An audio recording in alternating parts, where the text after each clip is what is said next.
Syukur bagimu Tuhan, hai tanahku Papua. Baik, terima kasih kepada seluruh rakyat bangsa Papua yang kami hormati dan kami banggakan.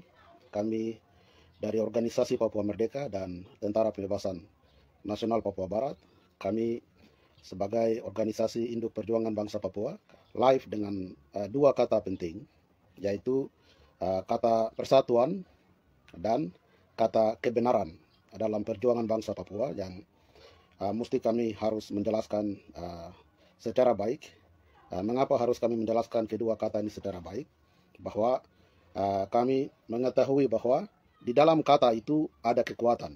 Setiap kata-kata dapat mendongkrak setiap pola hidup setiap manusia, yang dimana manusia ketika menerima kata-kata itu secara sempurna di dalam mindset, itu akan dapat dipraktekkan, dapat diimplementasikan dalam pola hidup setiap hari. Oleh sebab itu, ada banyak penjajahan hal-hal yang bersifat kontradiktif di dalam setiap kata dan kalimat di dalam perjuangan bangsa Papua yang mencoba untuk mendiktatif setiap mindset daripada rakyat Papua. Saya tergerak untuk menyampaikan satu kata yang kata ini biasa dimanipulasi, biasa dikomoditaskan, dan biasa disalah mengerti oleh rakyat Papua, dan juga biasa menjadi dipolitisasi oleh penguasa untuk menjajah orang Papua, yaitu kata persatuan dan kata kebenaran. Jadi perlu diketahui oleh seluruh rakyat bangsa Papua bahwa ada dua kata yang sangat penting di dalam perjuangan bangsa Papua, yang dimana harus itu menjadi pola mindset di dalam pemikiran dan cara tindakan orang Papua, yaitu kata persatuan dan kebenaran.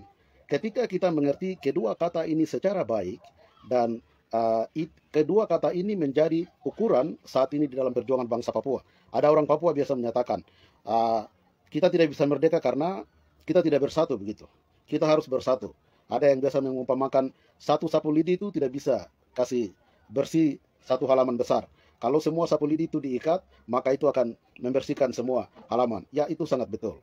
Itu sangat benar sekali. Kemudian ada juga asumsi lain yang menyatakan bahwa kalau seorang striker saja, kalau misalnya Boa Salosa saja di dalam lapangan itu ketika melawan Persija, Persipura tidak akan menang. Kalau ada semua pemain-pemain dari Persipura itu semua komplit di dalam lapangan, 11 pemain, maka itu Persipura bisa menang. Jadi banyak asumsi-asumsi kata yang dicontohkan dalam praktek orientasi perjuangan bangsa Papua. Jadi dari antara kedua kata persatuan dengan kebenaran, ini akan kami mengambil bagian, menyita waktu saudara-saudara sekalian, pejuang-pejuang yang kami hormati, untuk bisa melihat secara baik.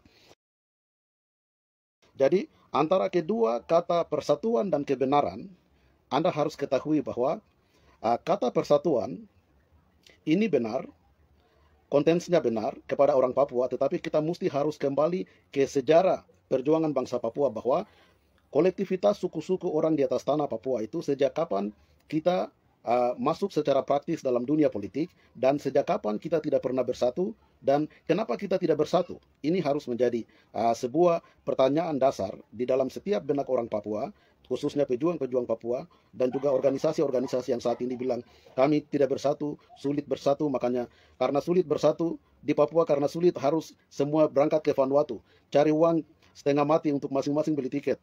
Satu orang saja berangkat sampai tiba di Vanuatu itu bisa sampai 35 juta sampai 40 juta hanya untuk pergi cari persatuan di Vanuatu. Jadi pertanyaannya begini, ini orang Papua sudah 62 tahun perjuangan ini tidak mampu bersatu kah? Begitu. Jadi itu. Dan ada beberapa postingan saya ada menulis bahwa tidak perlu kita kumpul uang terlalu banyak-banyak untuk cari persatuan di Vanuatu. Tapi kalau mau cari persatuan, cari di dalam kebenaran.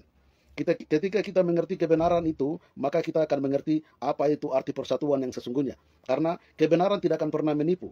Kebenaran tetap ada pada pihak ketika salah itu salah, ketika benar itu benar. Dan ketika salah dan benar itu dijelaskan secara benar, maka kebenaran itu akan menyadarkan setiap manusia yang salah dalam keputusan politiknya, yang salah dalam tindakan politiknya. Jadi ini kedua kata yang sangat penting. Jadi persatuan dan kebenaran. Persatuan itu kata yang dapat dimanipulasi oleh kolonial Indonesia. Indonesia sekarang ini ada pakai kata persatuan. dia menyatakan kepada semua elit-elit politik Papua, pejuang-pejuang Papua, kepada rakyat Papua, dan menyatakan bahwa kalian punya pemimpin-pemimpin politik itu tidak bersatu, jadi kamu sulit merdeka. Begitu. Ini isu-isu intelijen, isu-isu yang dimana dimainkan oleh intelijen Indonesia kepada orang Papua. Kamu punya diplomat-diplomat di luar itu tidak bersatu, jadi kamu akan sulit merdeka. Karena persatuan itu penting. Padahal tidak ada satu pasal pun di PBB dalam aturan internasional yang menyatakan bahwa orang Papua bersatu baru bisa merdeka. Itu tidak ada pasal di PBB. Tetapi ini di mana kata-kata yang saat ini sedang dimanfaatkan oleh kolonial Indonesia untuk menipu orang Papua. Jadi ada orang Papua juga secara sadar menyatakan bahwa kamu sulit merdeka karena kamu tidak bersatu. Semua kelompok-kelompok ini harus bersatu. Semua ikat menjadi satu. Kita kembali lihat dalam sejarah perjuangan bangsa Papua. Kalau Anda anak Papua yang betul-betul mengerti sejarah, saya sendiri secara pribadi saya mulai hitung dari persatuan yang pernah dilakukan mulai dari Komite Nasional Papua setelah Dewan Nigunirat itu masuk dari 1961 sampai detik ini. Saya ada hitung ada 72 organisasi sampai dengan terbentuknya ULMWP. Ada 72 organisasi.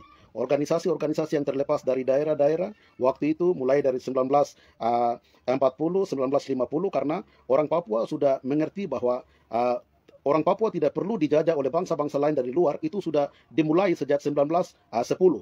Nah, mulai dari 1940, 1950, orang-orang Papua sampai misionaris pun orang-orang tua kami pernah menolak. Tetapi di dalam Injil itu karena ada kasih, karena ada kebenaran, maka orang Papua punya pola dasar itu kasih dan kebenaran, maka semua misionaris itu diterima di atas tanah Papua, dan semua Injil itu diimplementasikan menjadi keyakinan bagi orang Papua. Jadi dalam sejarah orang Papua itu, orang Papua belum pernah ada permusuhan antara satu suku dengan suku yang lain. Ketika orang Papua membuka politik praktis mulai dari 1961, di situ baru mulai ada konspirasi internasional bagaimana Amerika menguasai semua kekayaan alam di Papua dalam New York Agreement 15 Agustus 62 sampai dengan kontrak karya pertama pada 7 April 63. Di situ baru Indonesia mereka mulai pakai pola divide et impera, memecah belahkan orang Papua. Orang Papua dari kolektivitas suku-suku adat dan budaya di atas tanah Papua punya pola yang dasar dalam berbangsa itu adalah pola kasih. Pola kasih menjadi pola dasar. Ketika walaupun biar ada perang suku, orang Papua tahu cara membunuh dan cara berdamai. Dan perdamaian itu biasa lahir dari dalam hati orang Papua dan itu dipertahankan secara konsisten dalam adat dan budaya orang Papua. Jadi kita kembali lihat bahwa yang membuat orang Papua tidak bersatu di atas tanah Papua adalah penguasa kolonial Indonesia. Tidak pernah orang Papua tidak bersatu. Saya yakin dan percaya. Sekarang saat ini kan semua saudara-saudara kami yang ada bekerja di dalam kolonial Indonesia, yang menjalankan administrasi kolonial Indonesia, itu karena hanya ditekan di atas moncong senjata karena tidak ada pilihan lain. Indonesia sudah mengontrol setiap sistem pemerintahan. Indonesia sudah mengontrol otonomi khusus. Indonesia sudah mengontrol DOB, semua dengan kekuatan militer, dengan senjata. Tidak ada satu orang Papua yang tidak ingin Papua merdeka. Itu kami yakin dan percaya.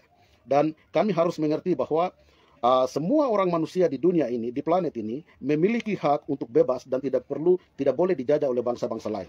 Dan ini yang dimiliki oleh orang Papua sampai saat ini. Kami kembali ke konteks persatuan. Pola persatuan ini sedang dipakai. Kata persatuan ini sedang dipakai oleh kolonial menjadi menstigmatisasi setiap mindset setiap orang Papua bahwa kalau kamu tidak bersatu, kamu tidak akan merdeka. Padahal perlu kami sampaikan bahwa kata persatuan itu sebetulnya harus kita menghayati di dalam iman politik kami. Hati ini kan tidak bisa disangkal oleh siapapun. Kami yakin bahwa semua orang Papua memiliki itikat, memiliki komitmen bersatu untuk mewujudkan Papua merdeka dan berdaulat tanpa ada penjajahan dari siapapun di atas bumi ini. Itu modal utama kepada setiap orang Papua. Dan kami perlu sampaikan, selalu kami katakan, persatuan sangat penting. Tetapi kalau persatuan itu tidak didasari atas dasar kebenaran, maka persatuan itu cuma-cuma. Jadi, saya yakin saudara-saudara yang mengikuti live saat ini dan akan menonton video kami, Anda punya pengalaman dalam beberapa kali berorganisasi. Ketika organisasi itu mengimplementasikan nilai-nilai kebenaran, maka persatuan itu akan kuat. Itu kami yakin. Ketika organisasi itu mulai dari ketua, sekretaris, bendahara sampai dengan anggota. Di dalam satu organisasi itu, entah itu organisasi Papua Merdeka, organisasi Perjuangan Bangsa Papua, organisasi LSM, organisasi daerah, organisasi kabupaten, mahasiswa, dan segala macam. Ketika organisasi itu mengimplementasikan nilai-nilai kebenaran dalam tindakan daripada setiap pemimpin-pemimpin organisasi sampai dengan bawahannya, maka organisasi itu akan tetap solid dan bersatu, tidak akan pernah hancur. Itu nilai yang dimana harus orang Papua tahu bahwa semua konteks organisasi daripada setiap grup-grup perjuangan bangsa Papua, entah itu KNPB, PNWP, NRFPB, sampai dengan organisasi Papua Merdeka, sampai dengan United Liberation Movement for West Papua atau ULMWP, ketika pemimpin-pemimpin organisasi itu tidak mewujudkan dalam tindakan mereka, dalam kata-kata mereka, tidak mewujudkan kebenaran di dalam mengimplementasikan, mengantarkan, dan mengakomodir perjuangan bangsa Papua, mulai dari sistem manajemen organisasi, sistem keuangannya, mulai dari strategi dan taktik, mulai dari orientasi perjuangan bangsa, itu tidak diakomodir atas dasar kebenaran, maka organisasi itu akan ada masalah, tidak akan pernah kuat, dan organisasi itu akan gagal dalam setiap keputusan-keputusan politik, dan itu yang disebut dengan organisasi yang dimana ada persatuan, tetapi di dalam organisasi itu tidak ada kebenaran. Ini hal yang sangat penting yang harus dimengerti oleh seluruh rakyat bangsa Papua, bahwa persatuan kalau tidak didasarkan atas dasar kebenaran, maka persatuan itu akan rapuh, persatuan itu tidak akan pernah kuat, tidak akan pernah solid, tidak akan pernah konsisten. Kalau ada setiap organisasi yang Anda melihat, entah itu organisasi apapun, mulai ada masalah antara satu sama yang lain, berarti Anda tahu bahwa di dalam organisasi itu tidak ada nilai-nilai kebenaran yang ditanamkan. Oleh sebab itu, dalam setiap organisasi, persatuan kita perlu, tetapi kebenaran lebih penting daripada persatuan. Karena persatuan itu dapat dimanipulasi oleh siapa saja dalam keputusan organisasi, dalam komitmen organisasi, strategi dan taktik, tetapi kebenaran itu tidak bisa dimanipulasi oleh siapa saja. Jadi secara internal, misalnya kami berikan satu contoh, dalam satu organisasi itu mau adakan pemilihan, kemudian sebelum adakan pemilihan sudah terjadi politik uang. Satu sudah menyatakan semua harus memilih saya. Kita bilang demokrasi. Demokrasi dalam konteks demokrasi Indonesia kan di mana suara yang terbanyak. Suara terbanyak itu belum tentu ada kebenaran di situ. Karena money politik, maka suara lebih banyak itu diberikan kepada dia. Dan tidak ada kebenaran di situ. Maka setiap keputusan-keputusan, karena ada iming-iming politik, karena ada provokasi, kemudian karena ada asumsi-asumsi lain di luar daripada kebenaran, itu persatuan itu tidak akan pernah kuat. Bangsa Papua membutuhkan persatuan. Saat ini sekarang semua sudah bilang, wah ini sudah gagal. ULMWP sudah gagal. Vanuatu sudah pergi ke Jakarta, dan ini membuktikan bahwa kepemimpinan Beni Wenda gagal. Semua orang Papua ada marah ke sana kemari dan segala macam. Dan harus melakukan KTT ULMWP kedua. Mulai ada pembentukan panitia. Jadi mungkin saudara-saudara ada melihat bahwa saya ada melihat ada orang-orang dalam pemilihan kepanitiaan dalam ULMWP, orang-orang yang sama pernah menjalankan KTT pertama yang saat ini kepemimpinan tidak sukses, mereka juga sama dalam kepemimpinan kedua. Maka saya ada tulis, panitia harus dipilih orang-orang yang memiliki hikmat Tuhan, orang-orang yang memiliki dedikasi dalam perjuangan bangsa Papua. Memiliki dedikasi dalam perjuangan bangsa Papua itu artinya orang-orang yang mengakomodir menjadi panitia itu harus tahu strategi diplomasi, strategi organisasi, strategi militer, harus tahu politik internasional. Kebenaran itu tidak dimiliki oleh salah satu bangsa di dunia, kebenaran tidak dimiliki oleh salah satu negara di dunia, kebenaran tidak dimiliki oleh salah satu perusahaan atau segala macam, dan kebenaran tidak bisa dijual belikan. Kebenaran adalah sesuatu yang sempurna, yang berasal dari Tuhan, yang solid, yang absolut, di mana berlaku kepada setiap manusia yang mampu mengimplementasikan kebenaran. Dan kebenaran yang ada, yang dimana lahir, bertumbuh di dalam perjuangan bangsa Papua, sampai hingga mulai perjuangan bangsa Papua ini dimulai sejak 1961 dalam politik praktis. Orang Papua mendirikan sebuah embrio bangsa Papua. Setelah itu 10 tahun kemudian pada 1 Juli 71. Nah, itu kebenaran yang ada dalam perjuangan bangsa Papua adalah kekuatan yang besar yang sulit dipatahkan oleh kekuatan militer Indonesia, yang sulit dipatahkan oleh konspirasi politik NKRI, entah itu dalam otonomi khusus, entah itu dalam DOB yang dimana bangsa ini sedang dimutilasi. Maka itu sangat penting dari antara persatuan dan kebenaran itu harus dipertahankan keduanya di dalam perjuangan bangsa Papua. Tanpa kebenaran, persatuan tidak akan pernah solid. Kebenaran dalam perjuangan bangsa Papua itu adalah solid. Rakyat Papua semua harus menyadari bahwa Papua merdeka itu dalam konteks kepercayaan dan iman politik, serta iman kepercayaan kita dalam Tuhan, bahwa Papua merdeka itu bukan dosa. Selalu kami katakan bahwa Papua merdeka itu bukan dosa. Papua merdeka itu merupakan hak yang absolut, hak yang dimiliki oleh orang Papua sejak orang Papua itu lahir. Jadi sama seperti hak rakyat Papua, itu juga hak yang sama dimiliki oleh seluruh masyarakat internasional, entah itu siapa saja. Tidak ada satu orang di dunia ini ingin dijajah, ingin dibunuh, ingin dicuri, ingin diperkosa, ingin diperlakukan tidak manusiawi. Semua manusia di dunia ini memiliki hak untuk bebas dan merdeka. Itu adalah hak asasi setiap manusia. Oleh sebab itu, sekali lagi kami perlu sampaikan kepada rakyat Papua harus mengangkat kembali rasa percaya diri bahwa hak untuk merdeka itu adalah hak kami. Kami tidak berdosa. Kami punya tanah, kami punya segala kekayaan alam, kami punya kehidupan, kami punya moyang, kami punya cerita, kami punya adat, kami punya budaya, kami punya segala macam yang ada di dalam tanah Papua adalah milik kami yang dianugerahkan oleh Tuhan, yang dimana kami rakyat Papua harus menjadi tuan di atas tanah kami sendiri. Itu adalah wujud daripada kebenaran yang hakiki, kebenaran yang absolut di dalam kolektivitas hidup bangsa Papua. Oleh sebab itu, sejarah perjuangan bangsa Papua saja itu sudah dimulai atas dasar keinginan luhur bangsa Papua untuk merdeka dan berdaulat. Itu dasarnya adalah kebenaran. Orang Papua tidak pernah ke tanah lain. Orang Papua tidak pernah memakai asumsi orang lain. Orang Papua tidak pernah pergi untuk mencuri segala sesuatu di atas bangsa-bangsa lain di seluruh dunia untuk menaruh itu sebagai landasan perjuangan orang Papua untuk merdeka dan berdaulat. Sangat tidak pernah itu.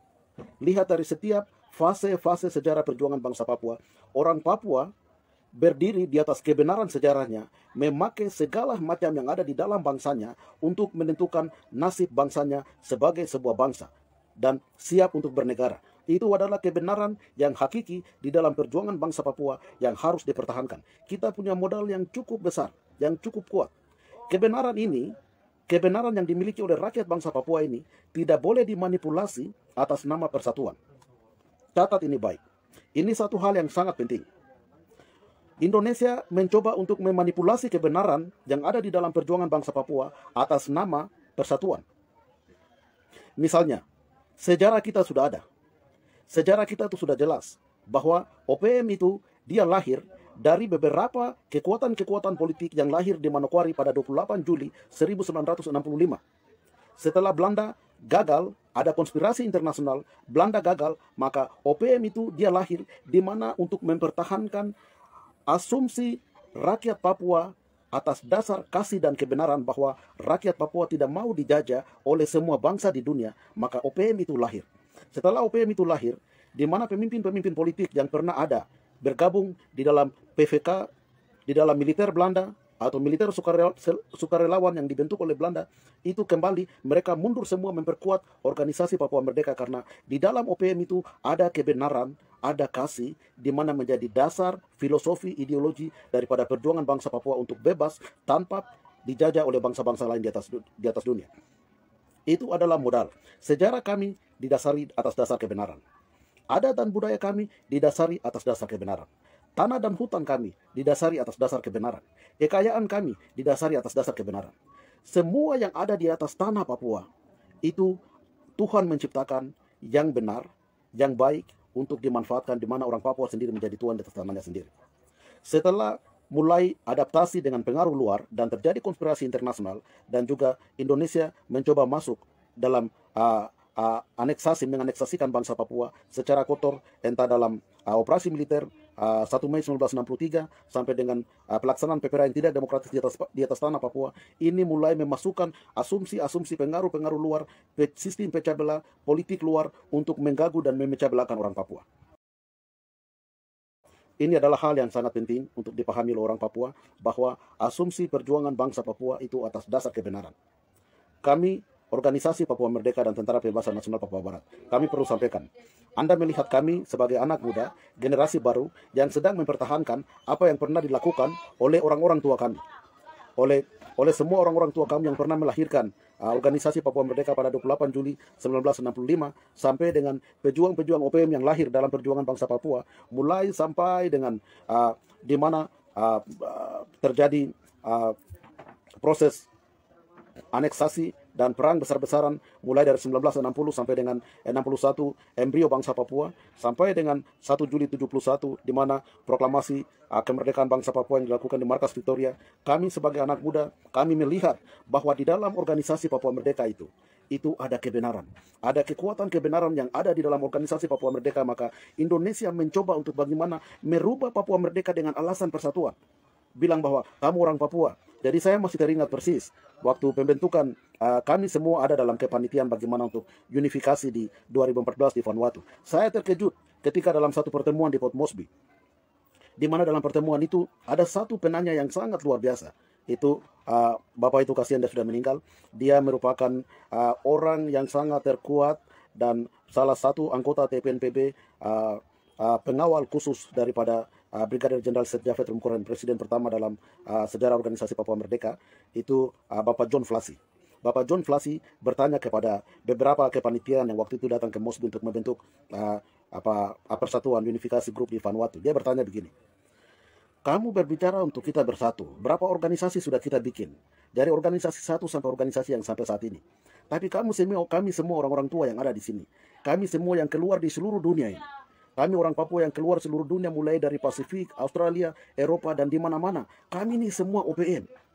Dunia ini tahu perjuangan bangsa Papua karena organisasi Papua Merdeka. OPM itu macam sudah menjadi meterai yang sulit dipisahkan.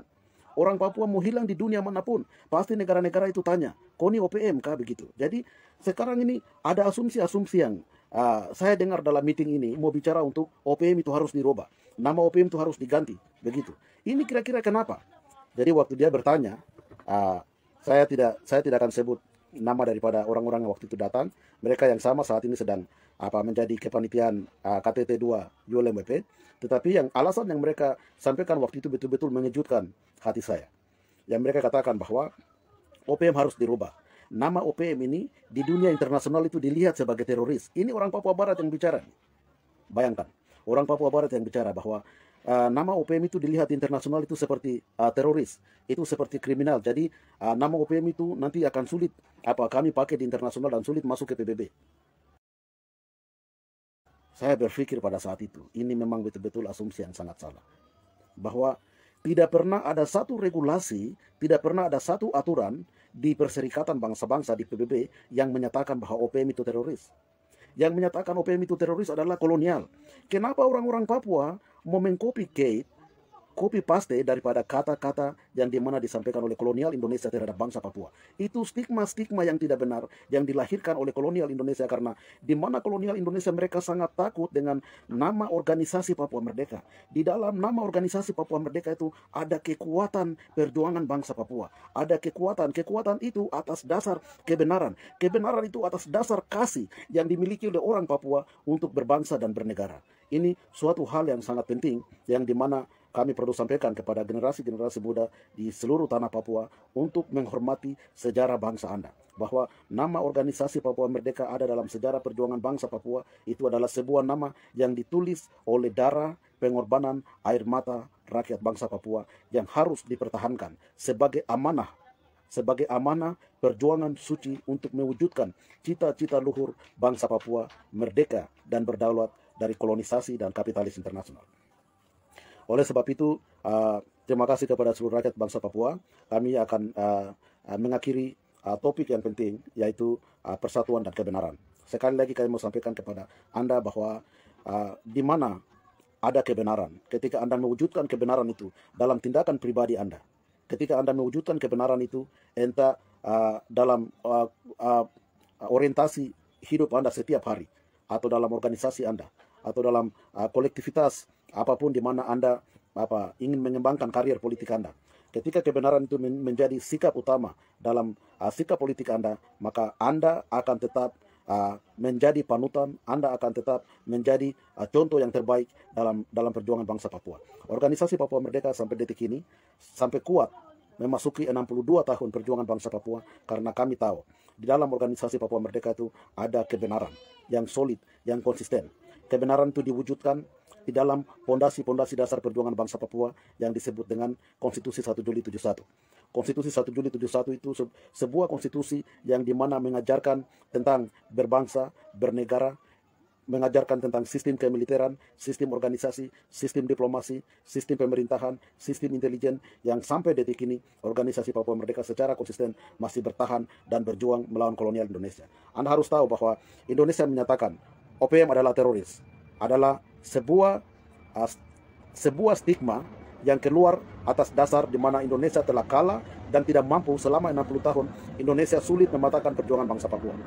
Anda akan melihat, saya dan Anda, generasi muda saat ini, dan juga semua orang-orang tua yang ada dalam perjuangan bangsa Papua, Anda akan lihat bahwa OPM tidak akan pernah dipatahkan. Tentara Pembebasan Nasional Papua Barat sebagai sayap militer daripada OPM tidak akan pernah dipatahkan, dan organisasi Papua Merdeka dan Tentara Pembebasan Nasional Papua Barat adalah awal yang membuka perjuangan bangsa Papua ini akan tetap bertahan sampai dengan mengakhiri perjuangan bangsa Papua. Dengan segala rasa hormat bahwa kami tidak membedakan organisasi-organisasi yang lain, tetapi organisasi itu harus dibangun. Persatuan itu harus dibangun atas dasar kebenaran. Kebenaran yang solid akan mempertahankan eksistensi perjuangan bangsa Papua untuk melawan setiap tantangan-tantangan yang dapat dihadapi oleh seluruh rakyat bangsa Papua.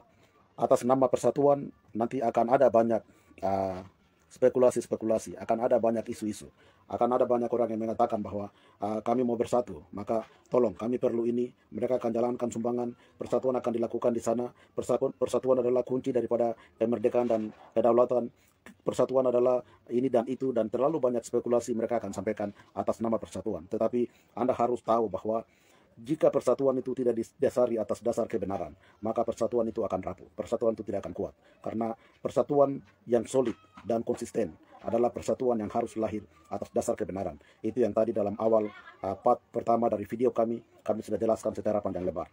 Indonesia sedang memakai kata persatuan. Indonesia kadang menipu orang Papua. Pemimpin-pemimpin kamu itu tidak bersatu. Jadi kamu tidak akan merdeka. Lebih bagus karena dong sudah tidak bersatu, jadi lebih bagus kamu ikuti program otonomi khusus. Itu pemimpin-pemimpin saja tidak bersatu, maka itu sudah kasih tinggal Papua Merdeka, ikut DOB saja, masuk jadi ini, masuk jadi itu. Mereka akan melihat di mana setiap generasi muda orang Papua yang mempunyai wawasan yang kuat, Tuhan mau memakai Anda menjadi pemimpin politik dalam organisasi-organisasi perjuangan mahasiswa atau organisasi-organisasi apapun di dalam perjuangan bangsa Papua. Anda akan mendapat banyak tantangan, Anda akan mendapat banyak kritikan. Mereka akan menyatakan kepada Anda, itu diplomat di luar itu tidak bersatu. Kau akan berjuang di sini tapi percuma saja, karena orang di luar saja tidak bersatu. Maka lebih bagus kau kasih tinggal perjuangan itu. Itu adalah tantangan-tantangan yang dimana iblis kolonial ada memakai Indonesia untuk menipu Anda. Anda harus mengerti bahwa keputusan pribadi Anda untuk menjadi seorang pejuang, ketika Anda sudah memilih bahwa itu adalah kebenaran, itu harus dipertahankan. Karena walaupun Indonesia menipu, Indonesia tahu bahwa, contohnya, ketika Indonesia bawa masuk otonomi khusus, dia melihat bahwa otonomi khusus dijalankan dalam satu provinsi. Kekuatan orang Papua semakin solid. Orang Papua walaupun ada otonomi khusus, Papua Merdeka semakin kuat. Maka itu Indonesia mencoba. Ini harus menghancurkan kekuatan rakyat Papua dengan cara apa? Indonesia pakai isu bahwa orang Papua sulit merdeka karena kurang persatuan.